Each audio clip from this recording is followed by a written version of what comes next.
you guys have no idea how excited I am about today's podcast. The intention of starting this podcast started with uh, an intention to kind of bring people where I could have conversations about health. Mainly because I come from the fitness background, it has been something where I've wanted to bring people where I could have unfiltered conversations. But today, the guest who we have, I'm firstly very honored to have him because he's made time with his tight schedule. Uh, to keep it very simple, is a well-known diabetologist in India. He is an MBBS, MD, DNB, and a triple FRCP. What are these? I think he's a better person to explain. But please welcome Mr. Dr. Manohar. Sir, I just have nothing but a big load of thank you to tell you for coming on this podcast. I hope you're in your element today to have an unfiltered conversation. Yeah. Nice to sit with this handsome hunk. And for people who don't know, he's one of my inspirations. That's And he very said I kind was of you. busy. A busy man has time for everything. Right. It all depends on how we make it. And coming to what those triple FRCPs and things like that, I'm a simple doctor, work at Manipal Hospital for last 20 years, and I'm a consultant physician, diabetologist. Always doctors are linked with illness. True. But inspired by him and many others like him, I am also into some amount of wellness. Right. So that's one message I wanted to give it to you, all of you, especially the medical fraternity also. We don't care much about ourselves. So coming to triple FRCP is a fellowship of Royal College of Physicians, one of the most honored fellowships which you can get as a physician. So I have all this from London, Edinburgh, Glasgow, and also from the American College of Physicians. And I'm also proud to be the current chairman of RSSDI Karnataka chapter. RSSDI is the Research Society for Study of Diabetes in India. Right. Karnataka chapter is a big chapter. Right. We have about 900 people in our organization, and I'm glad that under my chairmanship, we won the Best State Chapter Award recently also. Amazing. Congratulations again. And I'm honored to be here. Thank you so much, sir. Thank you. I would like to kind of kickstart with a lighter element. What was your motivation to get into fitness? I want the most unfiltered because this is something I'm sure most of our audience would want to know because considering your profession, this is something after getting to know that I'm going to interview you, I've been trying to study more about the profession. And I've realized how much of a task it is to get into that profession and to be in that profession and to kind of make time outside. So, what got you into that zone of pushing yourself into fitness? Yeah, doctors are noble professionals. Right. I don't think so. We are also one other professional is what I always want to tell. Right. Because recently there was a WhatsApp forwards like a gynecologist who herself is pregnant is Right. telling the other person you should rest, but she is working. True. And as physicians, I always used to take diet, exercise, sleep well. Right. And then my mom used to nag me, are you doing all these things? To confess, I've been a very studious guy, nerdish guy, hardly known in my own school and medical colleges. Into the, most doctors are like that, Right, who have come from a humble background. And we slog studies. The only dumbbell I used to lift sometime was seeing few of my friends doing workout, and oh my God, this is not for me. Right. I used to help them.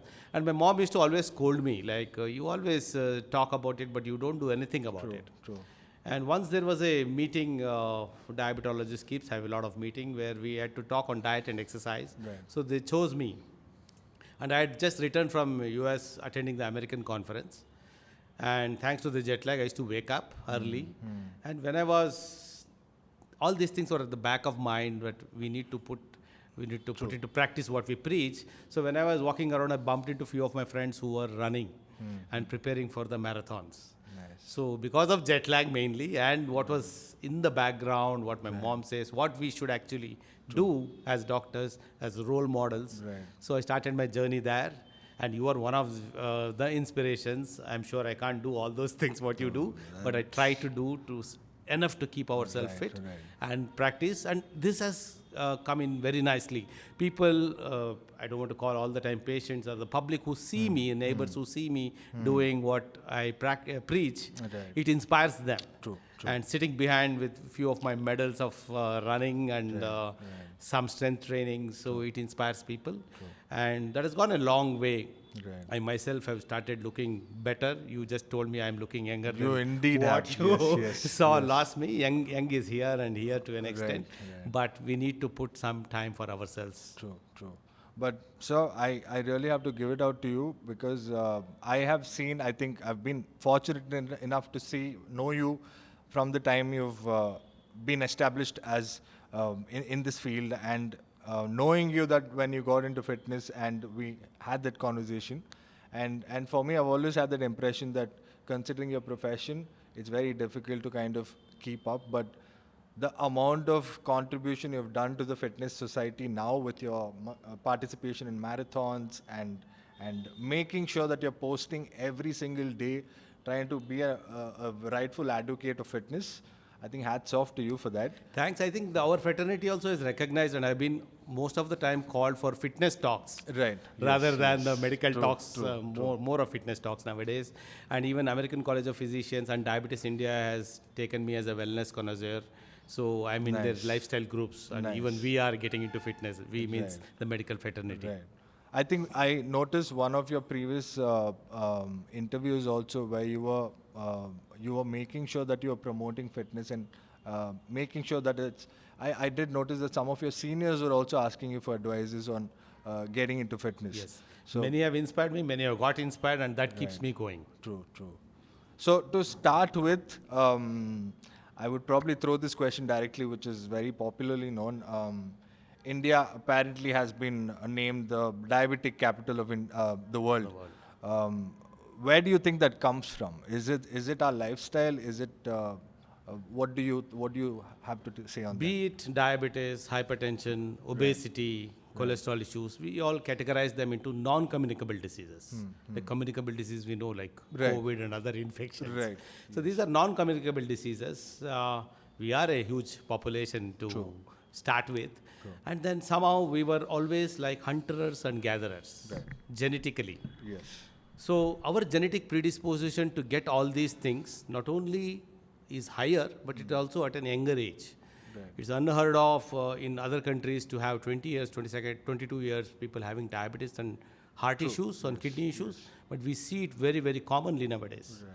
So genetics is there, but we don't blame our parents for inheriting our property, their property to us, but why blame them? And genetics only load the gun. True. So what pulls the trigger is lifestyle. Right. So how healthy we are, how conscious about eating, exercising, sleeping, overall mental framework. I think that drives, and we call westernization. Right.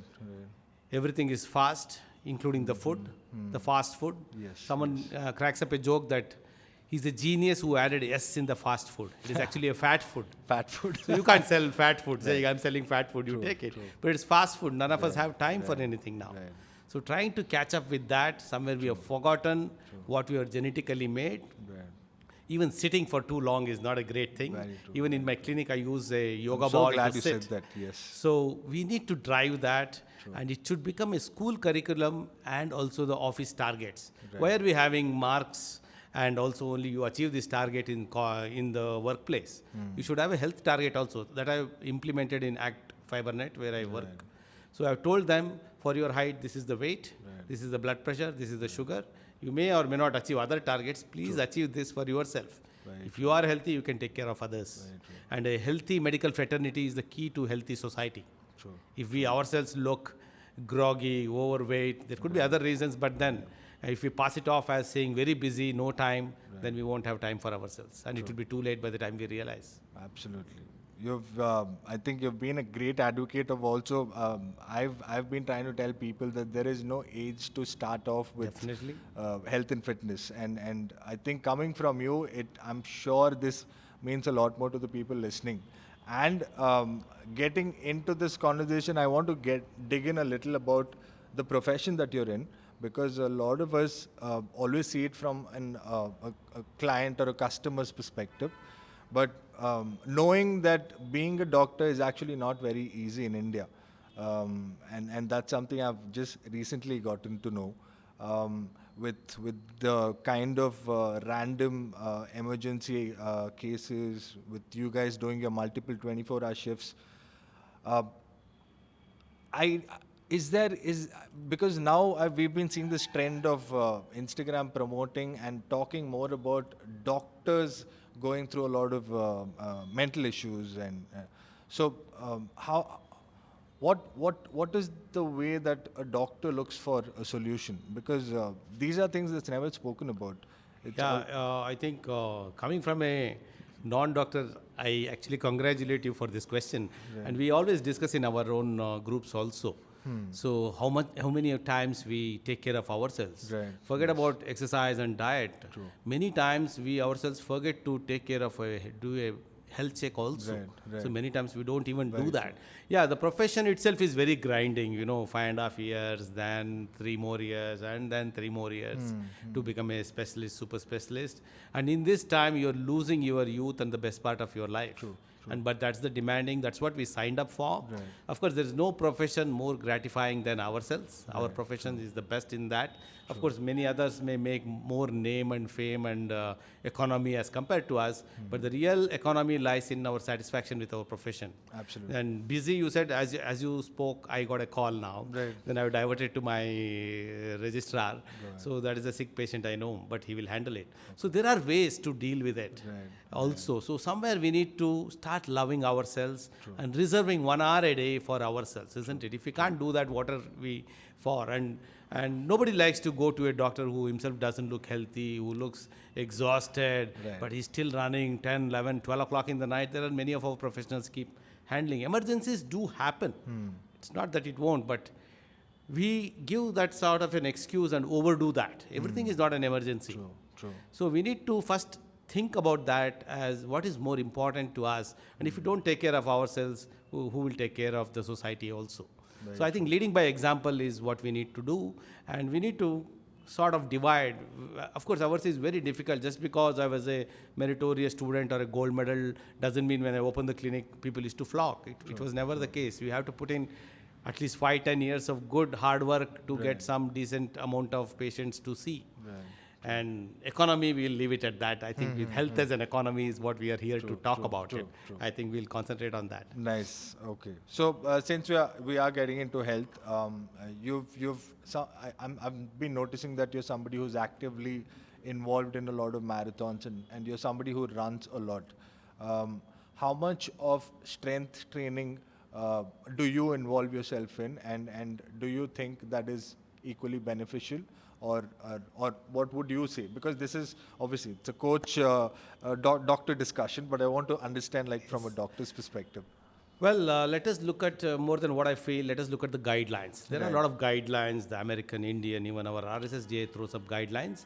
Till of late, you are very right that we used to concentrate and focus only on aerobic activity as the only activity what is required for healthy living. I'm not talking about the 6 packs you have, but for this thing. So each one is goal based. I'm sure you talk to your clients on what is your goal before we get into that. So what is important is, at least the textbook wise, is 150 minutes per week of physical activity with no 2 continuous days of break, preferably, unless you are not able to perform the activity. And previously we used to talk about aerobics, but nowadays we say at least 2 days in a week of strength training is important, and a lot of emphasis on flexibility, yoga, mobility. At least 1 or 2 days in a week we need to do that. Yes, I'm with so you that gives a composite function of health. As you told that I started running initially, and every other day I used to go to the physiotherapist because I used to injure myself. So no one activity repeatedly doing is going to help us. So even for running, if you want to do a running or a cycling, strength training, flexibility, yoga, meditation, all should be balanced up. Then only can have a fruitful outcome. We don't have to win a medal for India, but at least the medal we should win for ourselves and compete with yourself. I saw your push-ups, but I don't think I can do that. But I trained people and taught people to do soleus push-ups, which Right, is just yes. simple movement. What I'm doing now, True, you true. can do it any number of times without fatiguing it. So there are levels at which we can talk to people, Right. and then ultimately keep moving. Right. Is what we promote. Right. And even after exercise, let's say someone comes to our gym and 1 hour they work out, and the remaining 23 hours they don't move much. We have seen, isn't it? True. Yes. So that itself is of not much of use. Right. So even in my clinic, to promote that, I sit on a yoga ball. We discuss in our clinical meets how to try and make a standing consultation. We can have a higher desk and we can move. And those things have to be inculcated. It's not just about doing something for 45 minutes to 1 hour a day and then just sitting easy. That is not going to help anyone. It is very inspiring to see a doctor finding ways to have interactive sessions where you guys are moving around. These are things that I've not really heard most doctors talk about. Yeah, but sitting is considered as the new smoking. Right. You sit 6 to 8 hours or more. I saw your It's video. as worse as smoking. True. So stop sitting too much. Would Try you moving. talk a little more on that, considering now there is a lot of desk jobs, individuals doing a lot of desk jobs, and you also mentioned about soleus push-ups. I don't think even coaches talk about this, so it'll be great if you could shed some Okay, light on there are a lot of studies which have come up saying prolonged sitting, Right. especially uninterrupted. After all that, like for example, most of them are desk jobs, they're sitting like this or like this Slouchy, or for long time, and they come back and with stiff back and so many problems. It's mainly because of postural and uninhibited sitting. They're deep diving into their system and they forget what to do. Right. So at least in our profession, every patient comes, you forcefully get up. True, So at least that advantage we have. But this, see, in young people coming with severe backaches, worsening into root pains and whatnot. So I think you have to interrupt your sitting. You have to interrupt your focus on a nearby object, which we always do, to try and stare, try to move, and try and get every opportunity, get down in a stop before your workplace and walk. Walk post meal for 10 minutes, 5 minutes at least. So at least it improves your circulation, it reduces your sitting, and also the muscles get lax. And we are genetically, again going back, we are all sarcopenic. Our muscle mass as compared to the Westerners is lesser. Our total fat mass is not as high as theirs, but we have central obesity. Right. And this fat also gets distributed into the muscle and make it further weak. And once we age, which we have to, beyond 60, the muscle mass shrinks further. That's why your point of strength training becomes very, very important. Add to it mobility and flexibility. So that's where we go with respect to sitting. Coming to the soleus push-up, it is a newer concept. Soleus is this muscle, the calf muscle, what we call it as, and we also call in medical terms as peripheral heart. So it pumps up, and the blood goes from the heart to the periphery, and it has to come up. Now it has gravity to climb up, isn't it? So there are valves to prevent it from going down. So the soleus, when you contract it, it pushes the blood circulation better. And soleus is a different sort of a muscle fiber where it doesn't fatigue much and it doesn't involve too much of calories to keep it going. So if you can keep doing this soleus push-up, just go up and come down and keep doing this, you can do it for much longer time as compared to doing a bicep curl or a lot what you more do. repetitions as So even when you're sitting watching TV, sitting at home relaxed, you can just keep doing this soleus push-up. And it is shown to benefit diabetics, especially it causes better utilization of glucose and also the fat burning is better. So that is one thing which is in, but how much to do, how long to do is still under research. It's a very, very new concept in medicine. Nice. That's quite an eye-opener. And also, guys, I hope you understand that when Sir is talking about strength training, we're not at all referring to bodybuilding here.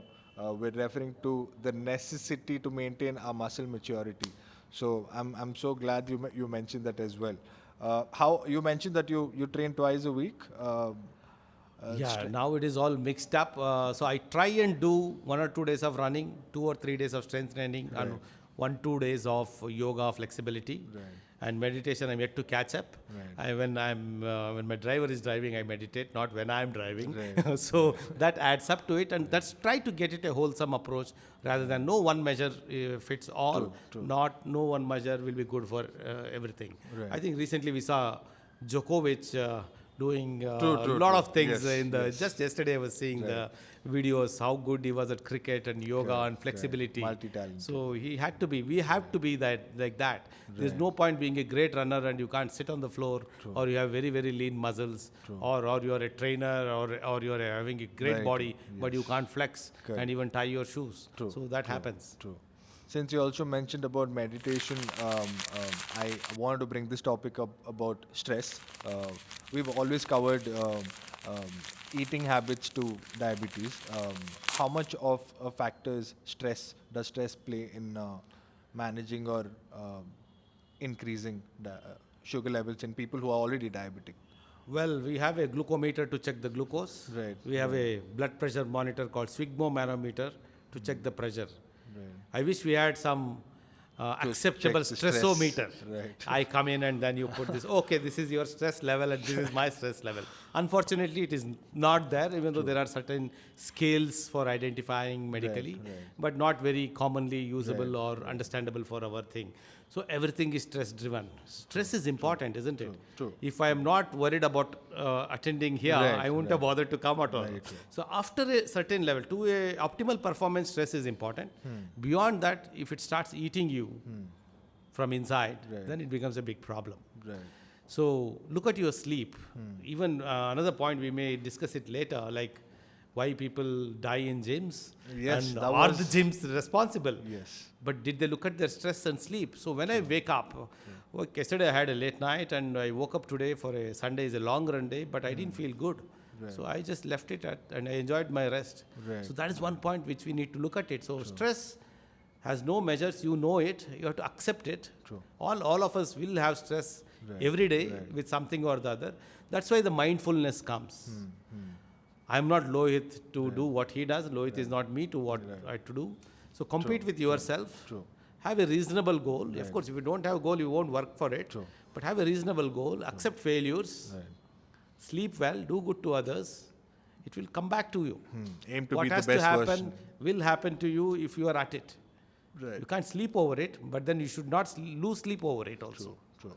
So that balance is what we need to keep in mind. Right. And stress, of course, is very, very important. Lot of papers that it worsens diabetes, heart attacks, strokes.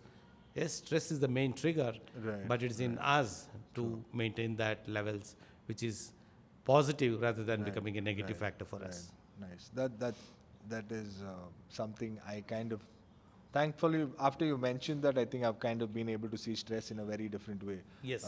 But yeah, it's a good point where you mentioned that we do tend to take decisions because of stress, because we kind of get out of our comfort zone, but we also need to understand how to kind of maintain that. Is there anything that you practice to not carry stress back home?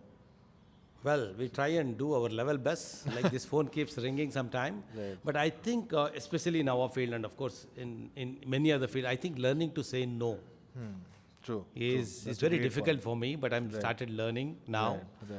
I was involved in many bodies, as we mentioned. Right. Somewhere I said, like, beyond one point, it doesn't matter to you. Right. And trying to catch up and cope up with that, it's getting burnt. We are getting burnt over Right. it. So say no to what you can't. True. That is the most important, and accept it. True. So when I said no to one of the, being another active member in one of the body, they started, you are doing so much for the state, why can't you do it for the national body also? But then it is giving me stress. I'm not able to focus on myself, Right. my family, nor I can't see beyond medicine, conference, meetings. So that's not good in the long run. So this year I made that resolution and keeping it to it. Nice. And I think that way we can draw boundaries. And I think we should be honest about it. If you are my boss and I can't do it, I should come back and tell, beyond 5 o'clock, I'm not able to work. Please hire someone. There is no shame in it. Trying to overdo it, we will cutting short our lives. Even doctor's life, average lifespan is less as compared to a normal, other non-doctor professional lifespans. Right. So that is a big eye-opener. True, because we keep pushing at it, and in the name of it, we try to generalize everything is not an emergency. Right. Like the emergency call I got, I had diverted it. You can't do that. Right. So you should do that. True. But I'm not saying when there is an emergency, run away. Saying that I'm stressed, I can't. Right. COVID time was a huge learning for us. Right. Yes. Huge. So it's so much of mental trauma we all went through. Nobody asked. True. Like, who will ask the lion how he feels? So similarly, if you time permits, I will narrate this story. Please. So COVID time, we were all isolated, and I had to move my family out. I was staying alone. I was trying to get the food from outside and eat outside and Yes, come, and too much of washing because I was the frontline warrior. So around 2:30 on the day of working, I texted my psychologist colleague, I'm not getting sleep. Then after I texted, I thought I should not have texted him at this time at 2:30. Then I got a message back from him saying, I am also not able to sleep. Oh, right. So, but the number of cases, the loads and uncertainty about what COVID means was huge. True. So how we felt, we were working, I had 70, 80, 100 patients sometimes under me. Right. Now I may have 15, 20 or 10, 15 cases. That itself managing is difficult.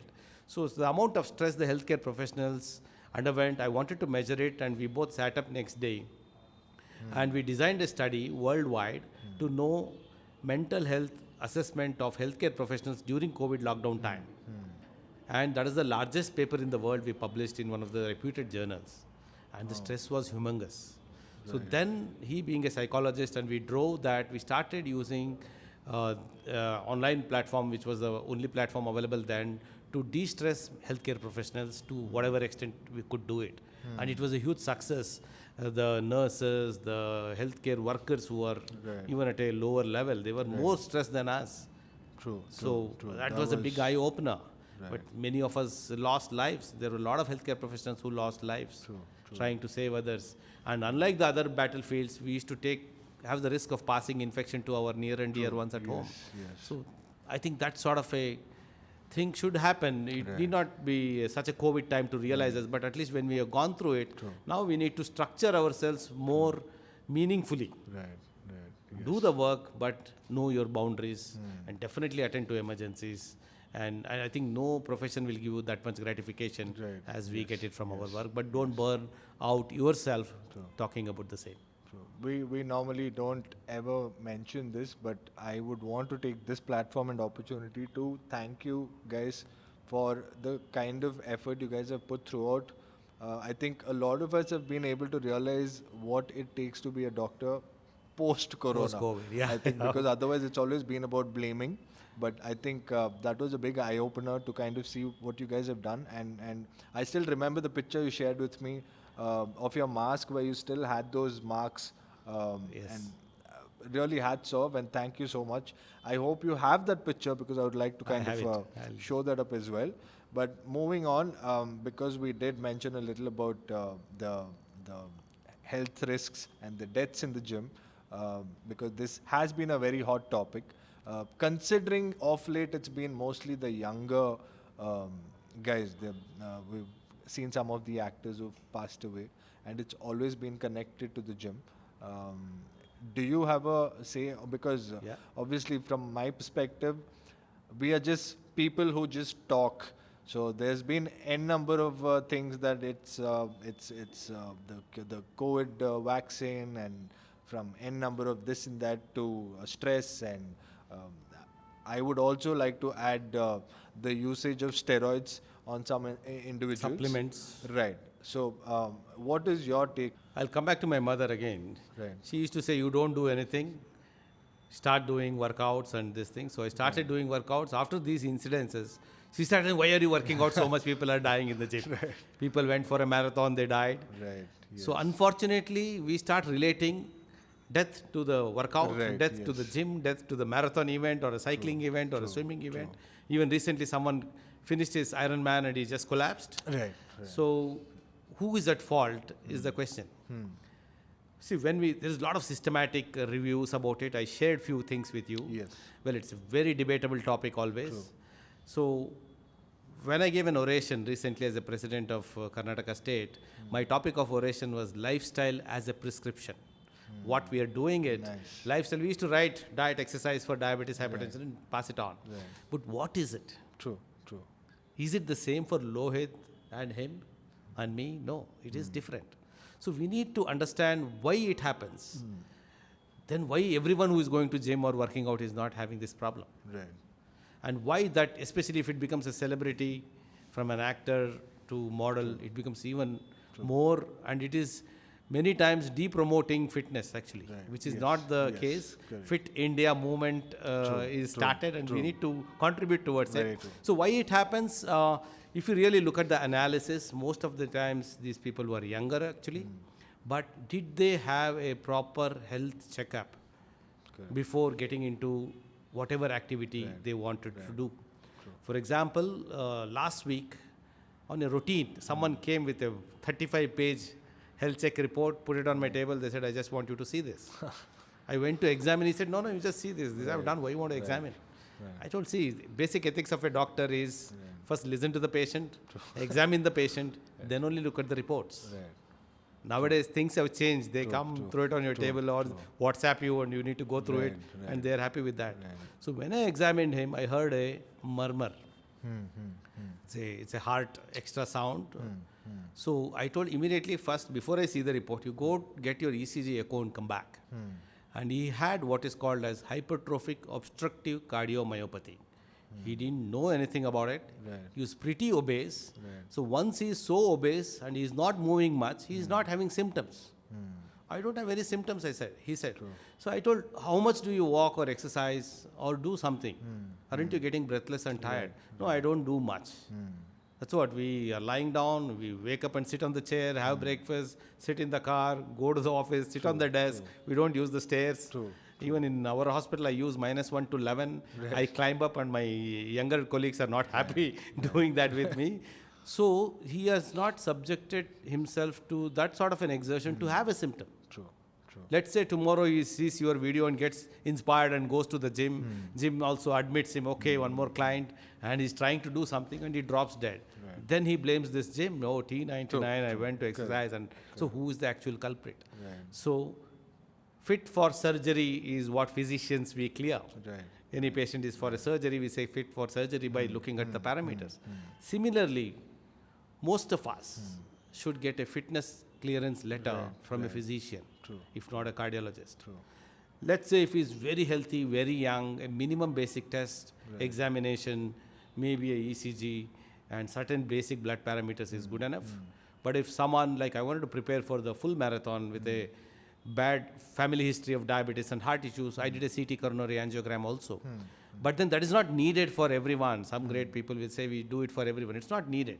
So we need to have a fine balance about who you are, what is your risk, and this risk stratification based testing will definitely pick up many people. Right. When I said all these things to him, the reports were all normal. Even though he was obese, his cholesterol was fine. Right. Sometimes we see a very thin person with a high cholesterol, with an obese person, near normal cholesterol.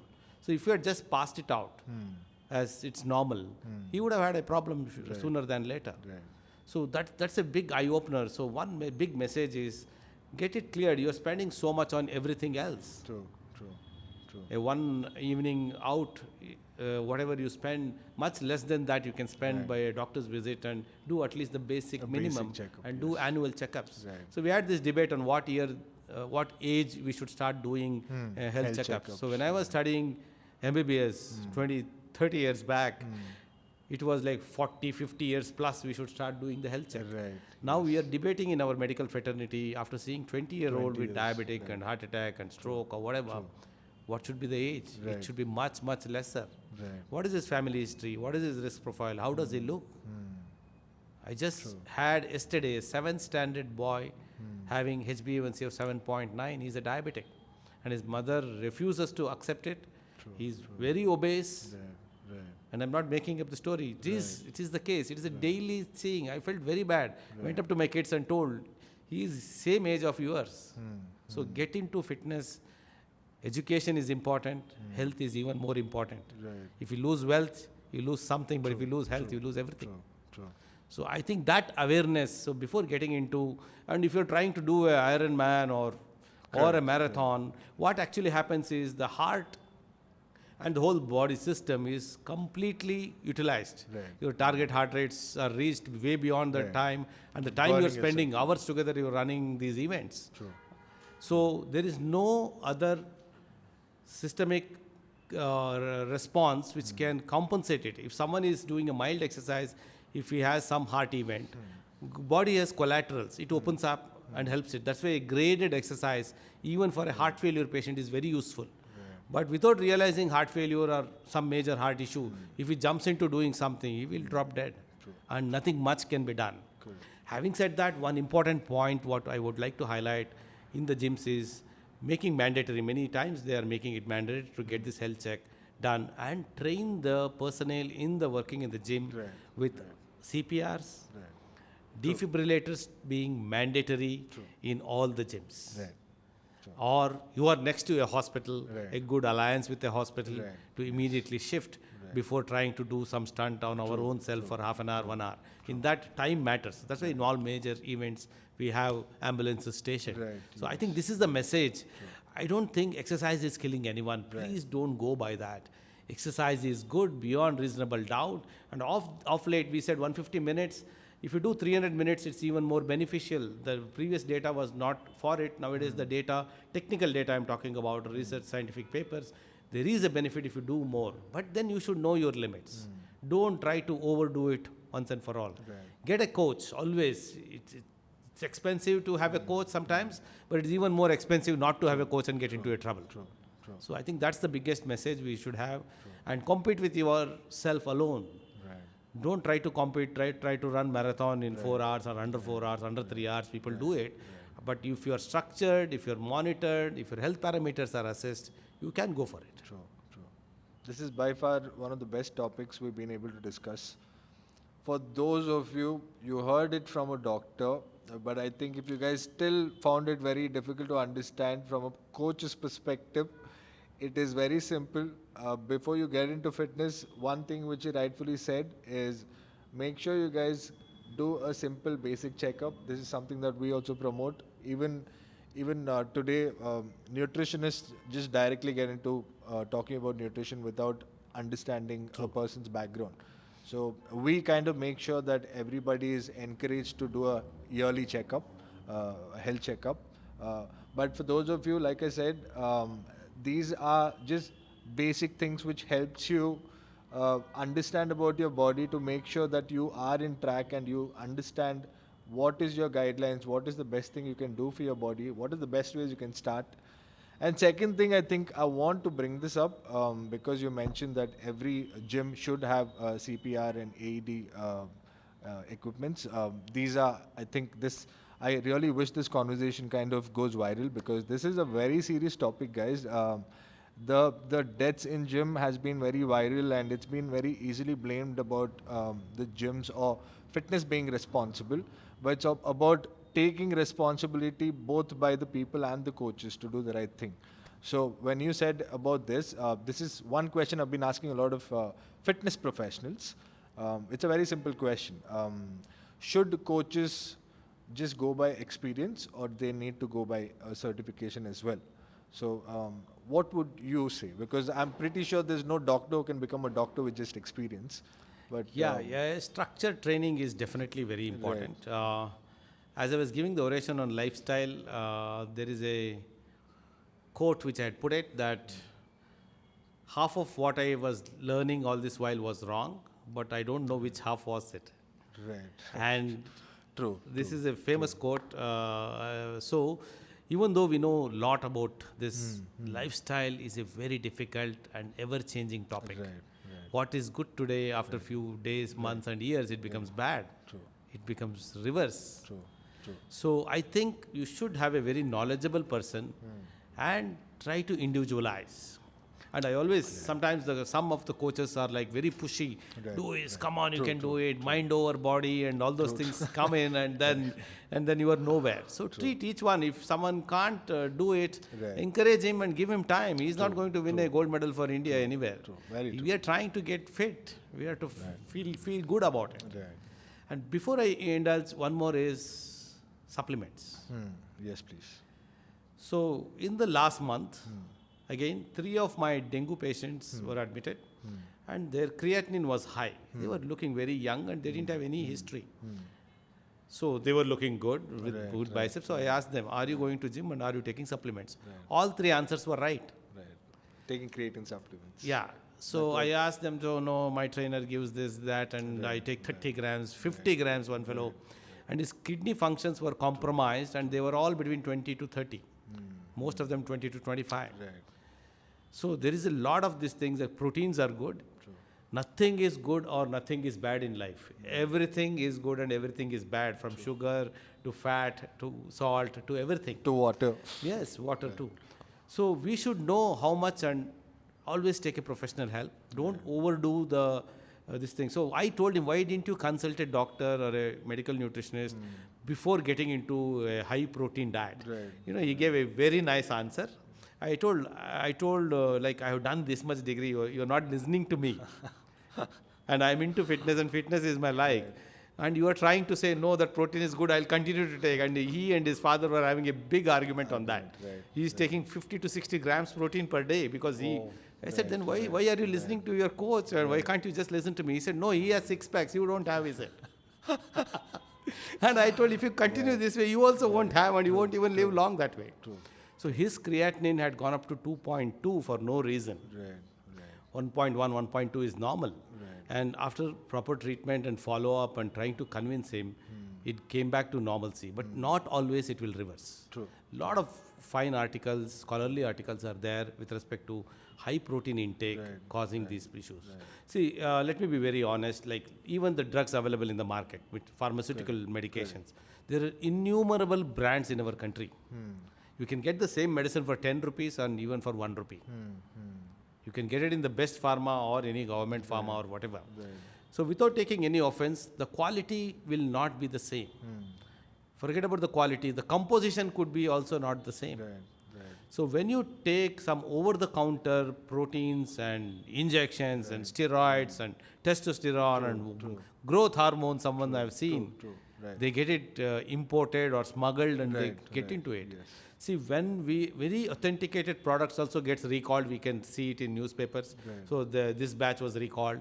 And here, where is the guiding force or the monitoring force to say what they say 30 gram has 30 gram? Or steroid is 1 gram is how much they have. So it is a very, very unorganized market. And there are few people who keep pushing at it because they see a large, I know the sale values and what is the actual values. And so don't get carried away with it. Proteins, most often than not, if you do a proper diet math, you may not require it. Unless, of course, you want to do something specific, you may require it definitely as a supplement. And then when that is needed, go to the best guy, take a second opinion. Fever doesn't come down in 2 days. They go to 3 doctors, take 4 injections. For this also, try and take it. He may have a 6-pack, but he may also be ignorant. The person who is suggesting you also may be ignorant about all these facts. I'm not saying he's a criminal mind and he's doing this, but sometimes unknowingly also we do it. So take an opinion and try and be more towards normal way rather than going terribly abnormal things of going on ketos for a long time. Something which is unsustainable is of no use. Health and fitness is lifelong. It is not for 2 months, 3 months, 6 months, and you give up and end up with something else. So that's the big message. Supplements, be measured. If you take a healthy diet, most of it covers many of the things what you need. Of course, if you want to build muscle, you may require some amount of whey protein or creatine or something. But hormones, steroids are a strict no. And if it's all you want to take it, consult a physician, endocrinologist, and also a good dietitian and take it forward. Otherwise, you'll also give a wrong message. Tomorrow something happens, I went to his gym and my kidney is failed now. Whose fault is it is always the thing. And it is always a combined decision making, even in medical field. It's not what doctor's orders. It's a doctor's prescription which is discussed. This method of treatment causes this problem, that method of treatment causes the other problem. And this is the cause, that is the cause. So it's a risk-benefit ratio. We want to be healthy. That's the most important thing. In that process, don't damage your health. Exactly. I think couple of things that did come to light in this conversation is firstly, I don't know if you're aware, but steroids is actually a lot more cheaper than a protein powder. Yes, It's 100%. easily sold in medical shops, and I think now the next big problem is lot of us who are not in the medical field, like my own mom. I've seen a lot of people, they've started self-diagnosing and just recommending tablets to others. So US, we're pretty aware that for anything you need a prescription from a doctor. Yes. And the fact that we kind of get anything easily with just recommendations here, I think that's also another factor to look at. But I'm glad you mentioned about supplements, because a couple of things I wanted to share also is I keep telling people that when it comes to supplements, you need to understand there is health supplements and there is performance supplements. Whey protein is a health supplement, and that is only for people who are lacking proteins in their natural diet and they're not getting sufficient protein from eating. A lot of people now, what they've started doing is they don't want to eat and they want to take proteins. Yes. So it just doesn't work that way. But I'm glad it came out from a doctor's mouth, because these are things that we've been genuinely trying to promote, telling people that the health is the first way. The second thing is a six-pack physique is not necessarily a healthy physique. Yes. That's one of the reasons. Very important, that True, point. true. Because people really don't understand the difficulty of bringing down your fat percent to a single digit, and the kind of complications you could have, not just internal, but also with your ability to kind of fall sick. So these are like golden topics, but I wanted to ask you, how can people be or even learn to be a little more aware of self-diagnosis? Is this because it's become a trend? Anybody who feels that okay, you have a cold, they directly tell you, because Dolo 650 has kind of become a Indian favorite recommended thing. But what's your take on anybody trying to diagnose or Before I get into that Google Chat GPT doctors nowadays, cost-wise, I'll just talk one point. Like being healthy is very costly, isn't it? True, true. Healthy foods are costlier than Yes. non-healthy foods. True, yes. So whose responsibility it is? Means, if you want to take a coconut water, it costs 30-40 rupees. How much does a Coke cost? True. 10-15 rupees. 15, yes. So why is this? Right. So that is one of the things which I always am vocal about it. A salad would cost much more than a burger sometimes. True, true, true. So unhealthy foods are cheaper. Right, That is the way of promoting illness. right, yes. So that responsibility is on ourselves and also on the governments. Some of the countries have sugar tax or fat tax. Sugary food should automatically become costlier. Then only the promotion of fruits, vegetables, coconut water, normal ingredients becomes easier because they become costly in this whole process. So I think that also drives people. That's how the fast foods are cheaper also. If you want to look at a proper cooked healthy diet is more expensive. Right. So health trainers are more expensive. Doctor's fees could be cheaper than that. So people may think, okay, as well I could go and take this medication, and you said you don't even need a doctor. Right, You have self-diagnosed and things like that. So Google Doctor is a very big menace. Ours is a, we don't have to talk about only the cream layer. So from economy ways, it is very far and wide. From minus to plus, people live with their economy. So every small thing also, you don't have to approach a doctor for every small thing. 2 days, 3 days fever, I always tell patients, take some simple paracetamol, symptomatic treatment and wait. But then there are availability of Google, ChatGPT, quacks, pharmacists, medical shop people doubling up as doctors and doing much more harm than good. So I think that onus again lies on us as patients. When do we need to connect to a doctor? And why should we just pay so much for a consultation fees? In the process, you may be doing more harm and spending more time and money for the same. So I think somewhere it is prudent and common sense to not to go to doctors every small thing.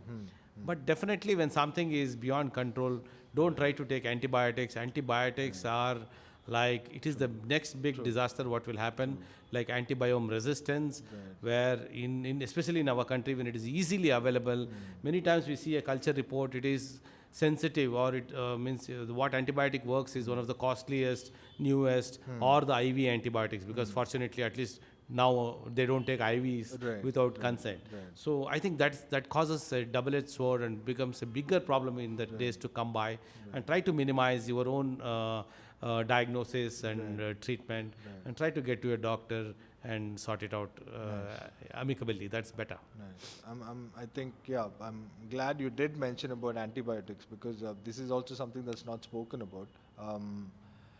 You had earlier mentioned about the fact that you were promoting health. I was talking to you about the profession. Could you run us through, like, what is a day of Dr. Manohar's life? Like, what does a day look like? Okay, it's my or generally No, a you. medical. As in, yeah, maybe a doctor at your Okay, stature. I wake up around 6ish, 6:15, and then I try and do some activity, run or walk or gym or whatever.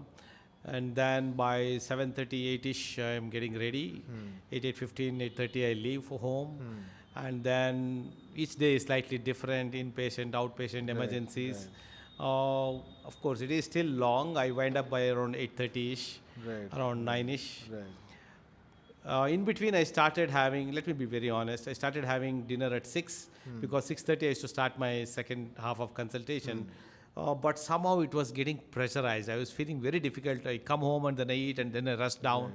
So again, now I'm trying to work on it to try and have my dinner at 8:30 rather than 6 is. But when I did it, it was doing good to me. But then it was creating other sort of tension. And as I said, if you're stressed about doing something, even though it is slightly unhealthy practically, we can talk a lot about what theoretically what we should be, but what happens in reality is this. And then I ease out, discuss some things with the home family, watch the idiot box for some time, and then I crash by 10:30, 11ish. I crash. Maybe once or twice I get a call in the night. Sometimes I don't even remember because we're used to it about 20, 30 years into this profession. So that's how it happens. And I usually travel a lot. Again, I made a resolution to cut it off, to give lectures all over the country. Most Saturday, Sundays I'm out giving talks. But I also look at this time as a de-stress time, also meeting friends and colleagues and going out. Today morning also I took off. Sundays I'm taking off, taking off. Of course, to spend time with family and other things. And of course, I keep seeing sometimes your videos to get motivation, something different. Always we are focused into what is business, means as a doctor, as an engineer, or a CA, as a lawyer. So something else you see, something to distract you, keep you relaxed and calm. Sometimes listen to Sadhguru and try to get some quotes and some real life lessons also. So this is how it is. Around the COVID, post-COVID, I started this Sunday off. But again, out of 4 Sundays, 1 or 2 Sundays, I still might have to go. Like last Sunday, straight from the airport, I had to rush to the hospital directly. Someone got sick. But that doesn't happen every day. So we should not try and relate everything to that. But that's how it is. Somehow I found time for myself. As I say, my 5 commandments for healthy living. One is love yourself.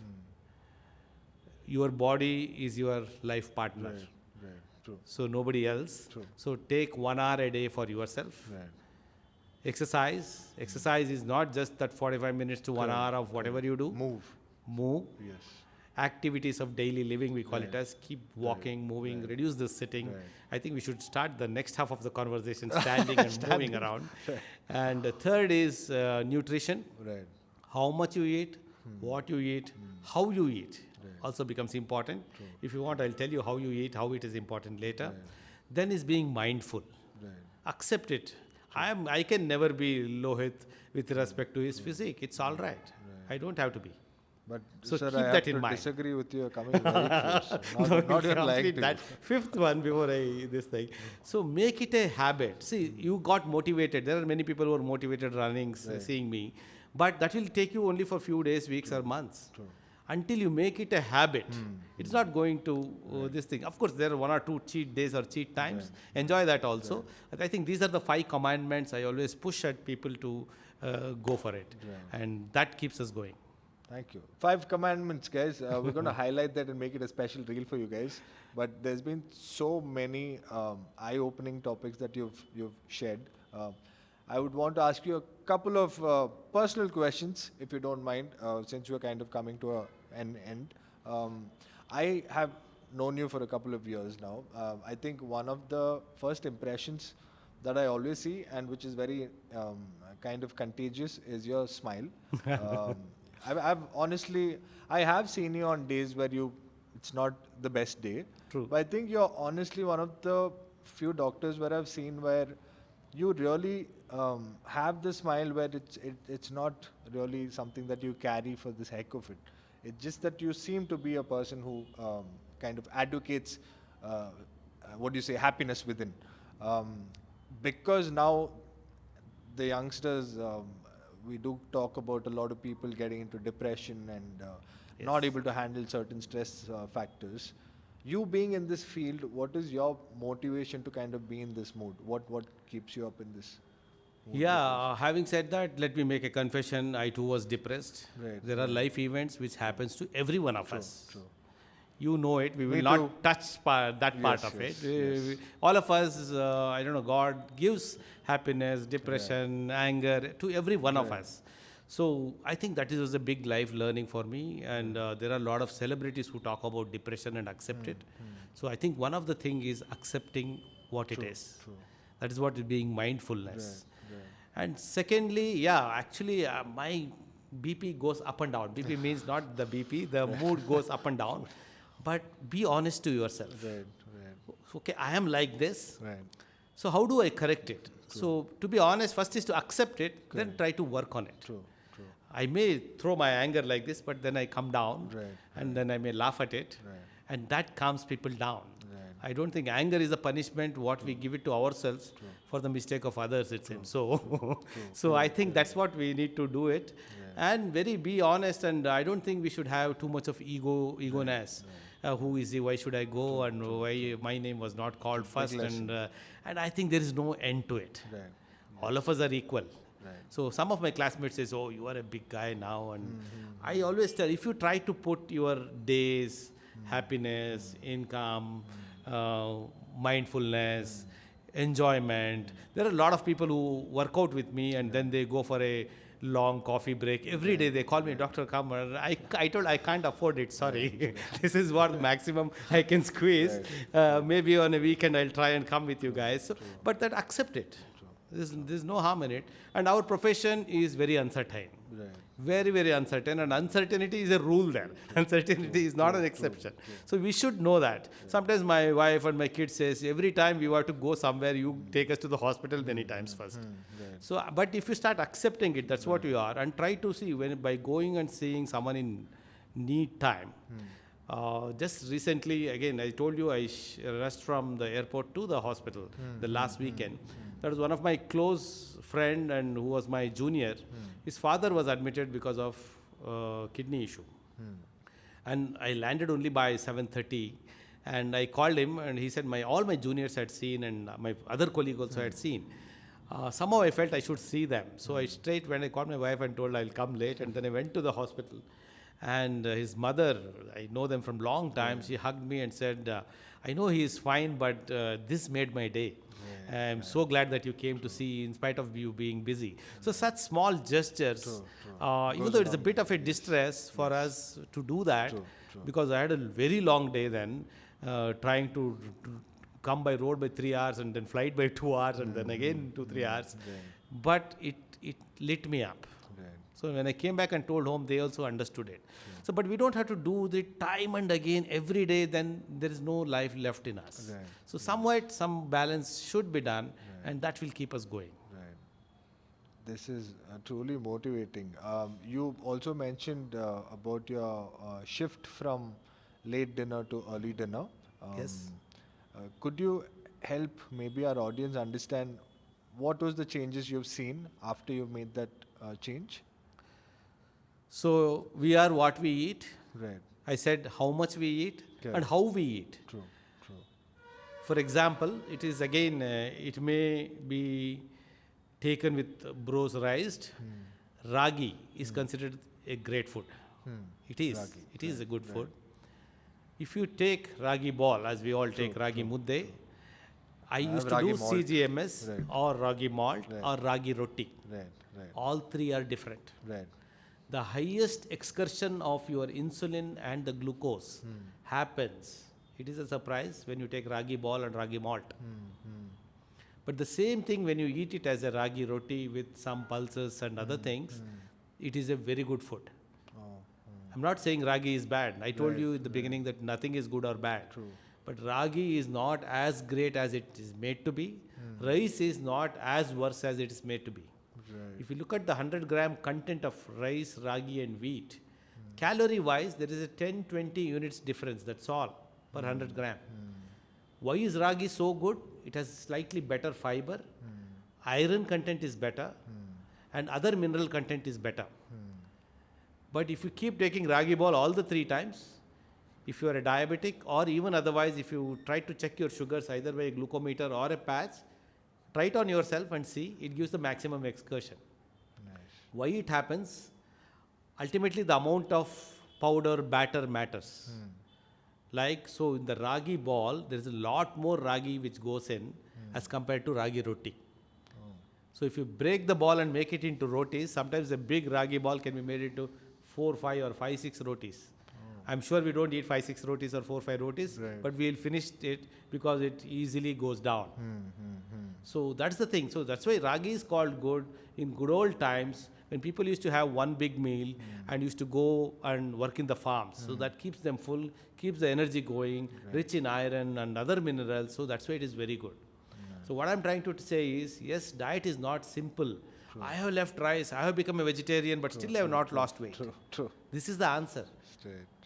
Same thing, fruit is good, fruit juices may not be good Right. Correct. because it is concentrated again. True. No added sugar, they say. But then there could be some sweet corn syrup or honey or something else which gives the same calories or maybe more. Artificial sweeteners can do actually more harm than the normal sweetener, normal sugar or jaggery. Same way, sugar, jaggery and honey. People say, I take honey, I'm a diabetic and I take jaggery.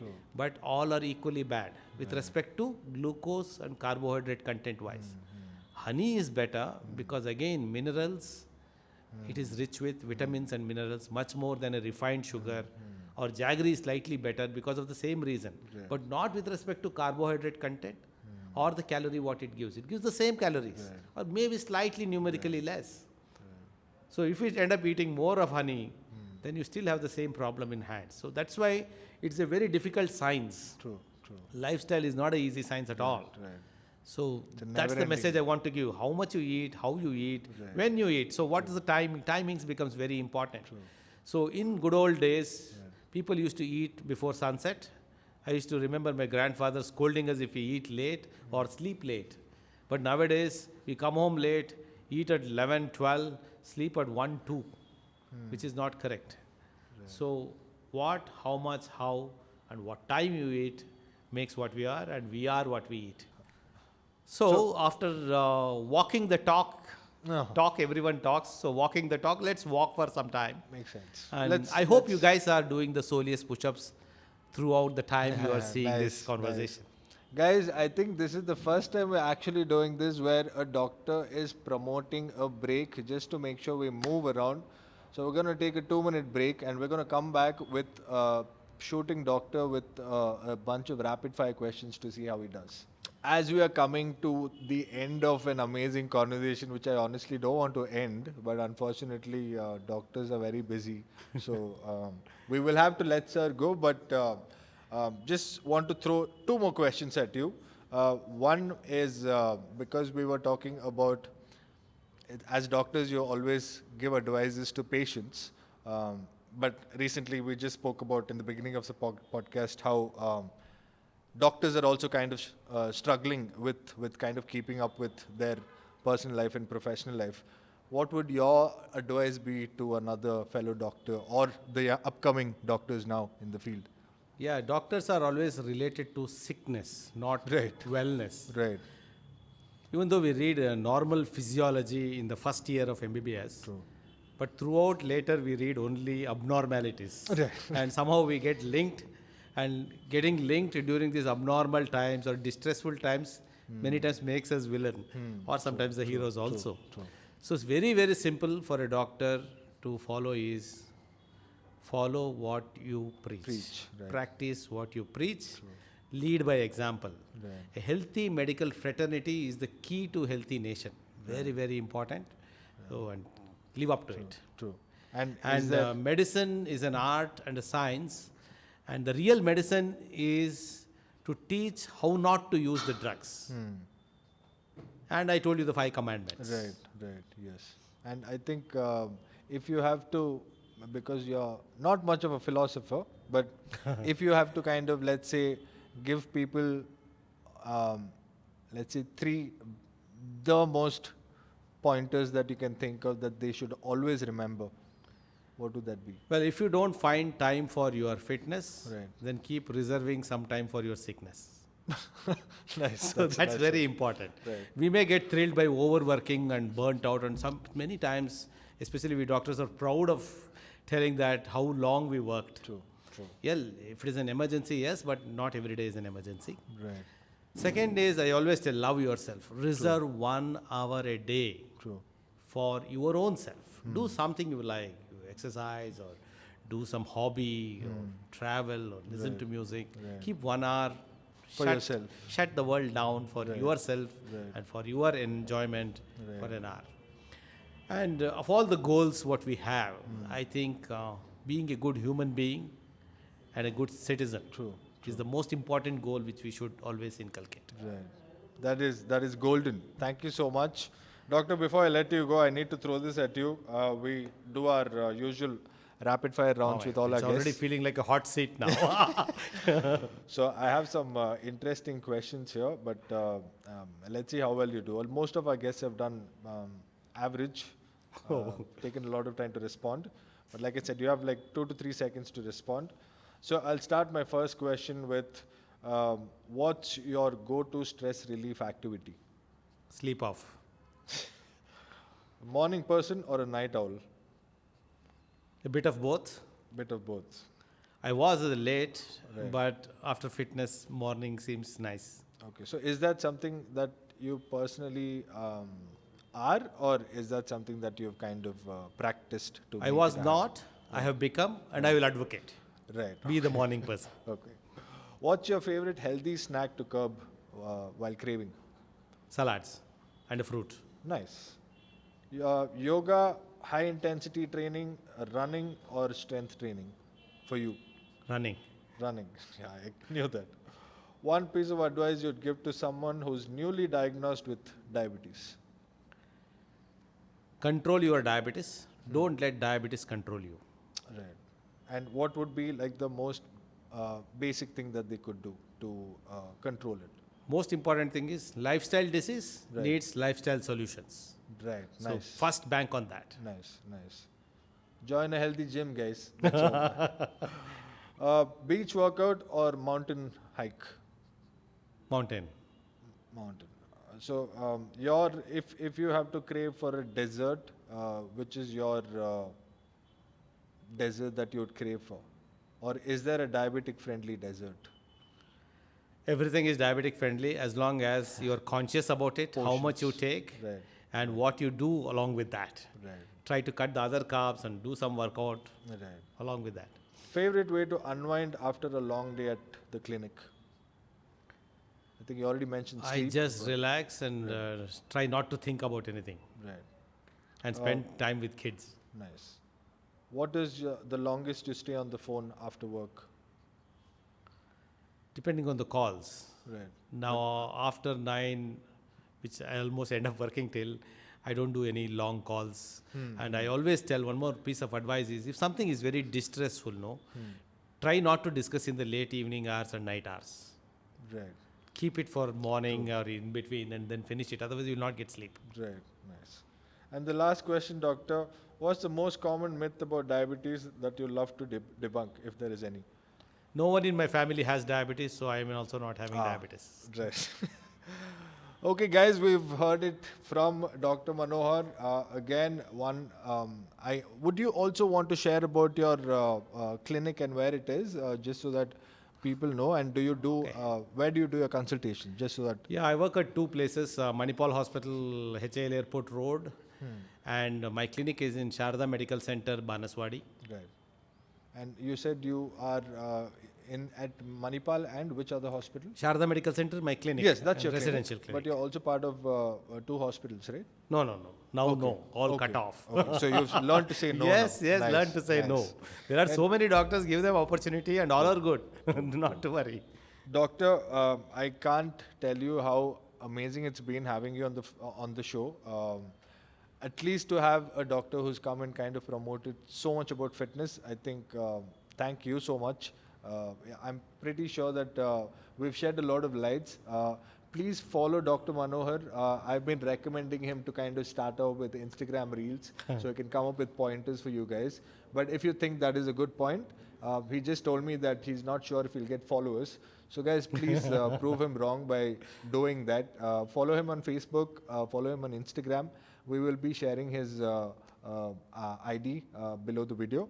And please, once again, thank you so much for coming. You have no idea how much this means. We've had one of the best topics that we've covered, and I hope to see you again soon. Pleasure is always mine, and I learnt as much as you thought I gave.